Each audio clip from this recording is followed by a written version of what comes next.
This is Ujjwal Kashyap and I welcome you at I Desire UPSC. 18. The struggles for Gurdwara reform and temple entry. The rising tide of nationalism and democracy inevitably began to overflow from the political to the religious and social fields, affecting the downtrodden castes and classes. And many nationalists began to apply the newly discovered technique of nonviolent satyagraha and mobilization of public opinion to issues which affected the internal structure of Indian society. Quite often, the struggle to reform Indian social and religious institutions and practices led the reformers to clash with the colonial authorities. Thus, the struggle to reform Indian society tended to merge with the anti imperialist struggle. This was in part the result of the fact that as the national movement advanced, the social base of colonialism was narrowed and the colonial authorities began to seek the support of the socially, culturally, and economically reactionary sections of Indian society. This aspect of the national movement is well illustrated by the Akali movement in Punjab and the temple entry movement in Kerala. The Akali movement developed on a purely religious issue but ended up as a powerful episode of India's freedom struggle. From 1920 to 1925, more than 30,000 men and women underwent imprisonment, nearly 400 died, and over 2,000 were wounded. The movement arose with the objective of freeing the Gurdwaras, Sikh temples, from the control of ignorant and corrupt Mahants priests. The Gurdwaras had been heavily endowed with revenue-free land and money by Maharaja Ranjit Singh, Sikh chieftains and other devout Sikhs during the 18th and 19th centuries.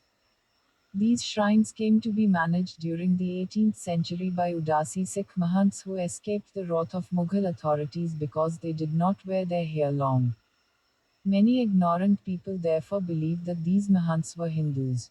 This is, of course, not true at all. In time, corruption spread among these Mahants and they began to treat the offerings and other income of the Gurdwaras as their personal income. Many of them began to live a life of luxury and dissipation. Apart from the Mahants, after the British annexation of Punjab in 1849, some control over the Gurdwaras was exercised by government nominated managers and custodians, who often collaborated with Mahants. The government gave full support to the Mahants. It used them and the managers to preach loyalism to the Sikhs and to keep them away from the rising nationalist movement. The Sikh reformers and nationalists, on the other hand, wanted a thorough reformation of the Gurdwaras by taking them out of the control of the Mahants and agents of the colonial regime.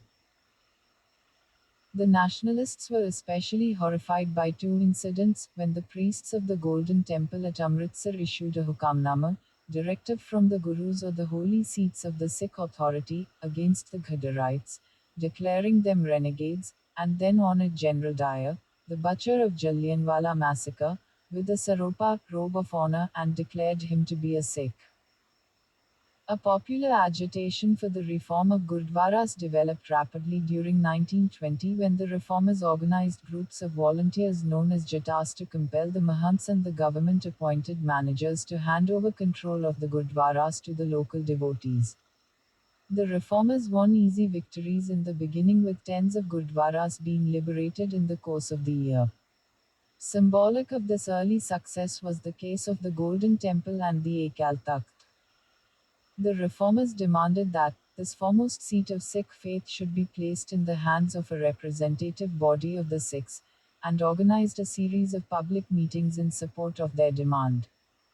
The government did not want to antagonize the reformers at this stage and decided to stem the rising tide of discontent on such an emotional religious issue by appeasing the popular sentiment.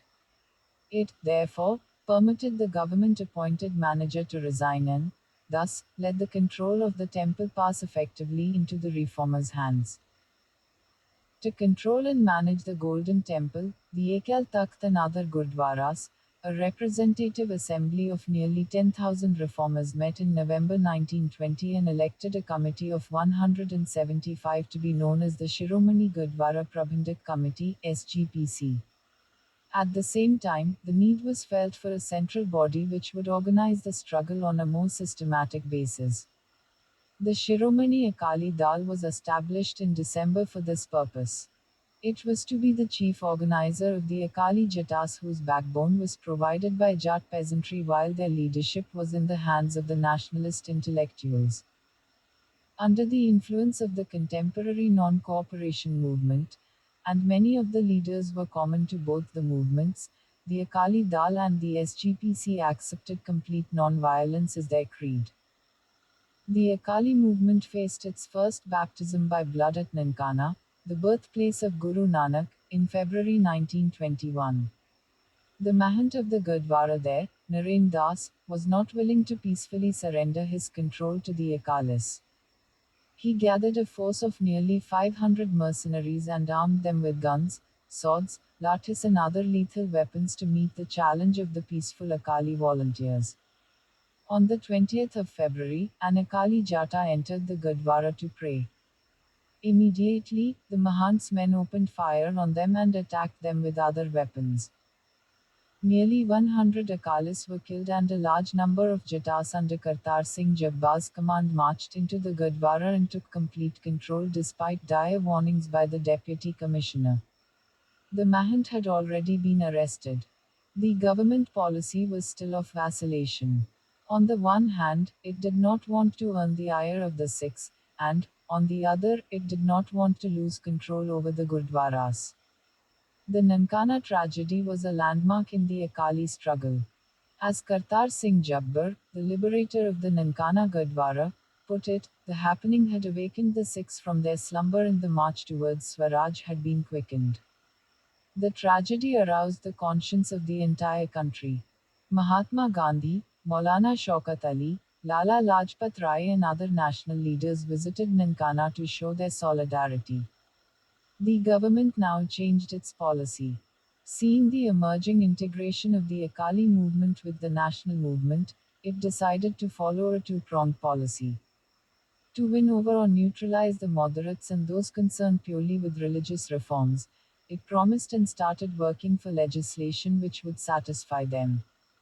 It decided to suppress the extremist or the anti-imperialist section of the Akalis in the name of maintaining law and order. The Akalis, too, changed their policy. Heartened by the support of nationalist forces in the country, they extended the scope of their movement to completely root out government interference in their religious places. They began to see their movement as an integral part of the national struggle. Consequently, within the SGPC, too, the non-cooperator nationalist section took control. In May 1921, the SGPC passed a resolution in favor of non-cooperation, for the boycott of foreign goods and liquor, and for the substitution of panchayats for the British courts of law. The Akali leaders, arrested for the breaking of law, also refused to defend themselves, denying the jurisdiction of foreign imposed courts. A major victory was won by the Akalis in the Keys affair in October 1921. The government made an effort to keep possession of the keys of the Toshakhana of the Golden Temple. The Akalis immediately reacted and organized massive protest meetings. Tens of Akali Jatas reached Amritsar immediately. The SGPC advised Sikhs to join the Hartal on the day of the arrival of the Prince of Wales in India. The government retaliated by arresting the prominent, militant nationalist leaders of the SGPC like Baba Kharak Singh and Master Tara Singh. But, instead of dying down, the movement began to spread to the remotest rural areas and the army. The non-cooperation movement was at its height in the rest of the country. The government once again decided not to confront Sikhs on a religious issue. It released all those arrested in the Keys affair, and surrendered the keys of the Toshakhana to Baba Kharak Singh, head of the SGPC. Mahatma Gandhi immediately sent a telegram to the Baba, first battle for India's freedom won. Congratulations. 1. The culmination of the movement to liberate the Gurdwaras came with the heroic nonviolent struggle around Guru Ka Bagh Gurdwara which shook the whole of India. Smarting under its defeat in the Keys affair, the Punjab bureaucracy was looking for an opportunity to teach the Akalis a lesson and to recover its lost prestige. It was further emboldened by the fact that the non-cooperation movement had been withdrawn in February 1922. It began to look for a pretext. The pretext was provided by events at a little-known village, Ghokewala, about 20 kilometers from Amritsar. The Mahant of the Gurdwara Guru Ka Bagh had handed over the Gurdwara to the SGPC in August 1921, but claimed personal possession of the attached land. When the Akalis cut a dry kikar tree on the land for use in the community kitchen, he complained to the police of the theft of his property from his land. The officials seized this opportunity to provoke the Akalis. On the 9th of August 1922, 5 Akalis were arrested and put on trial. The Akali Dal reacted immediately to the new challenge. Akali Jatas began to arrive and cut trees from the disputed land. The government started arresting all of them on charges of theft and rioting. By the 28th of August, more than 4,000 Akalis had been arrested. The authorities once again changed their tactics. Instead of arresting the Akali volunteers, they began to beat them mercilessly with lathis. But the Akalis stood their ground and would not yield till fell to the ground with broken bones and lacerated bodies. Cf. Andrews described the official action as inhuman, brutal, foul, cowardly, and incredible to an Englishman and a moral defeat of England. Too, the entire country was outraged. National leaders and journalists converged on Guru Ka Bagh. Massive protest meetings were organized all over Punjab. A massive Akali gathering at Amritsar on the 10th of September was attended by Swami Shraddhanand, Hakim Ajmal Khan, and others. The Congress Working Committee appointed a committee to investigate the conduct of the police. Once again, the government had to climb down. As a face saving device, it persuaded a retired government servant to lease the disputed land from the Mahant and then allow the Akalis to cut the trees. It also released all the arrested Akali volunteers. With the Gurdwaras under the control of the SGPC, the militant Akalis looked for some other opportunity of confronting the government since they felt that the larger Gurdwara, the country, was not yet liberated. In September 1923, the SGPC took up the cause of the Maharaja of Nabha, who had been forced by the government to abdicate. This led to the famous Morcha at Jatto in Nabha. But the Akalis could not achieve much success on the issue since it neither involved religion nor was there much support in the rest of the country. In the meanwhile, the government had succeeded in winning over the moderate Akalis with the promise of legislation which was passed in July 1925 and which handed over control over all the Punjab Gurdwaras to an elected body of six, which also came to be called the SGPC. Apart from its own achievement, the Akali movement made a massive contribution to the political development of Punjab. It awakened the Punjab peasantry. As Mahinder Singh, the historian of the Akali movement, has pointed out, it was only during the Akali movement that the pro-British feudal leadership of the Sikhs was replaced by educated middle-class nationalists, and the rural and urban classes united on a common platform during the two-pronged Akali struggle. This movement was also a model of a movement on a religious issue which was utterly non-communal. To further quote Mahinder Singh, it was this idea of liberation of the country from a foreign government that united all sections of the Sikh community and brought the Hindus, the Muslims, and the Sikhs of the province into the fold of the Akali movement. 3. The Akali movement also awakened the people of the princely states of Punjab to political consciousness and political activity. There were also certain weaknesses with long-term consequences. The movement encouraged a certain religiosity which would be later utilized by communalism. The Akali movement soon divided into three streams because it represented three distinct political streams, which had no reasons to remain united as a distinct Akali party once Gurdwara reform had taken place. One of the movement's streams consisted of moderate, pro-government men who were pulled into the movement because of its religious appeal and popular pressure. These men went back to loyalist politics and became a part of the Unionist Party. Another stream consisted of nationalist persons who joined the mainstream nationalist movement, becoming a part of the Gandhian or leftist Kirti Kisan and communist wings. The third stream, which kept the title of Akali, although it was not the sole heir of the Akali movement, used to the full the prestige of the movement among the rural masses, and became the political organ of Sikh communalism, mixing religion and politics and inculcating the ideology of political separation from Hindus and Muslims. In pre-1947 politics, the Akali Dal constantly vacillated between nationalist and loyalist politics. Till 1917, the National Congress had refused to take up social reform issues lest the growing political unity of the Indian people got disrupted.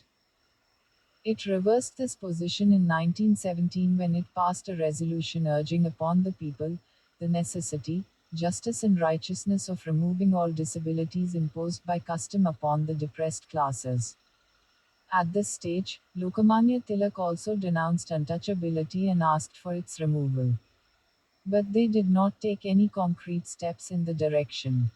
Among the national leaders, it was Gandhi who gave top priority to the removal of untouchability and declared that this was no less important than the political struggle for freedom. In 1923, the Congress decided to take active steps towards the eradication of untouchability. The basic strategy it adopted was to educate and mobilize opinion among caste Hindus on the question.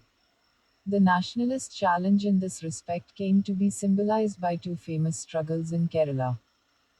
The problem was particularly acute in Kerala, where the depressed classes or Avarnas, those without caste, later known as Harijan, were subjected to degrading and dehumanizing social disabilities. For example, they suffered not only from untouchability but also Thindal or distance pollution. The Isavas and Pulayas could not approach the higher castes nearer than 16 feet and 72 feet respectively. Struggle against these disabilities was being waged since the end of 19th century by several reformers and intellectuals such as Srinarayan Guru, N. Kumaran Asan and T.K. Madhavan. Immediately after the Kakinada session, the Kerala Provincial Congress Committee (KPCC) took up the eradication of untouchability as an urgent issue. While carrying on a massive propaganda campaign against untouchability and for the educational and social upliftment of the Harijan, it was decided to launch an immediate movement to open Hindu temples and all public roads to the Avarnas or Harijan. This, it was felt, would give a decisive blow to the notion of untouchability since it was basically religious in character and the Awareness exclusion from the temples was symbolic of their degradation and oppression. A beginning was made in Veka, a village in Travancore. There was a major temple there whose four walls were surrounded by temple roads which could not be used by Avarnas like Isavas and Pulayas. The KPCC decided to use the recently acquired weapon of satyagraha to fight untouchability and to make a beginning at Veka by defying the unapproachability rule by leading a procession of Savarnas caste Hindus and Avarnas on the temple roads on the 30th of March 1924. The news of the satyagraha aroused immediate enthusiasm among political and social workers and led to an intense campaign to arouse the conscience of Savarnas and mobilize their active support. Many Savarna organizations such as the Nayar Service Society, Nayar Samajam and Kerala Hindu Sabha supported the satyagraha. Yogakshema Sabha, the leading organization of the Nambudiras, highest Brahmins by caste, passed a resolution favoring the opening of temples to Avarnas. The temple authorities and the Travancore government put up barricades on the roads leading to the temple and the district magistrate served prohibitory orders on the leaders of the satyagraha. On the 30th of March, the Satyagrahis, led by K.P. Kasava Menon, marched from the Satyagraha camp towards the temple. They, as well as the succeeding batches of Satyagrahis, consisting of both Savarnas and Avarnas, were arrested and sentenced to imprisonment. The Veka Satyagraha created enthusiasm all over the country and volunteers began to arrive from different parts of India. An Akali Jata arrived from Punjab. E.V. Ramaswamy Nikkar, popularly known as Periya later, led a Jata from Madurai and underwent imprisonment. On the other hand, the orthodox and reactionary section of caste Hindus met at Wakar and decided to boycott all pro-Satyagraha congressmen and not to employ them as teachers or lawyers or to vote for them. On the death of the Maharaja in August 1924, the Maharani, as regent, released all the Satyagrahis. As a positive response to this gesture, it was decided to organize a Jata, a group of volunteers of caste Hindus to present a memorial to the Maharani asking for the opening of the temple roads to all. Batches of caste Hindus from all over Kerala converged on Wakar. On the 31st of October, a Jata of nearly 100 caste Hindus started their march on foot to Trivandrum. It was given warm receptions at nearly 200 villages and towns on the way. By the time it reached Trivandrum, it consisted of over 1,000 persons. The Maharani, however, refused to accept their demand and the satyagraha was continued. In early March 1925, Gandhi began his tour of Kerala and met the Maharani and other officials. A compromise was arrived at. The roads around the temple were opened to Avarnas, but those in the Sankirtan of the temple remained closed to them. In his Kerala tour, Gandhi did not visit a single temple because Avarnas were kept out of them. The struggle against untouchability and for the social and economic uplift of the depressed classes continued all over India after 1924 as a part of the Gandhian constructive program. Once again, the struggle was most intense in Kerala. Prodded by K. Kelappan, the KPCC took up the question of temple entry in 1931 during the period when the civil disobedience movement was suspended. A vast campaign of public meetings was organized throughout Malabar. The KPCC decided to make a beginning by organizing a temple entry satyagraha at Guruvayur on the 1st of November 1931.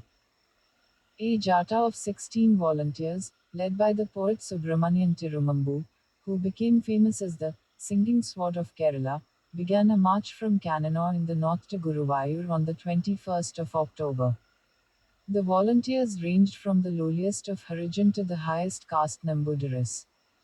The march stirred the entire country and aroused anti-caste sentiments. The 1st of November was enthusiastically observed as All Kerala Temple Entry Day with a program of prayers, processions, meetings, receptions and fund collections. It was also observed in cities like Madras, Bombay, Calcutta, Delhi and Colombo, Sri Lanka. The popular response was tremendous. Many All India leaders visited Malabar. Money and volunteers poured in from everywhere. The youth were specially attracted and were in the forefront of the struggle. The anti-untouchability movement gained great popularity. Many religious devotees transferred the offerings they would have made to the temple to the Satyagraha camp, feeling that the camp was even more sacred than the temple. The temple authorities also made arrangements. They put up barbed wire all around the temple and organized gangs of watchmen to keep the Satyagrahis out and to threaten them with beating. On the 1st of November, 16 white khadi clad volunteers marched to the eastern gate of the temple where their way was barred by a posse of policemen headed by the superintendent of police. Very soon, the temple servants and local reactionaries began to use physical force against the peaceful and nonviolent Satyagrahis while the police stood by. For example, P. Krishna Pillai and A.K.